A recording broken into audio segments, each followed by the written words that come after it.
Here I have HUAWEI Y7 and let me show you how to optimize this device. So let me show you how to clean up the memory and speed up your phone. At the very beginning, let's find and select the phone manager right here.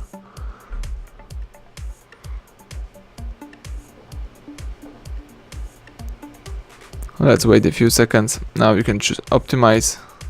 The device is optimizing the performance of the device. Let's tap done. Let's also choose the cleanup.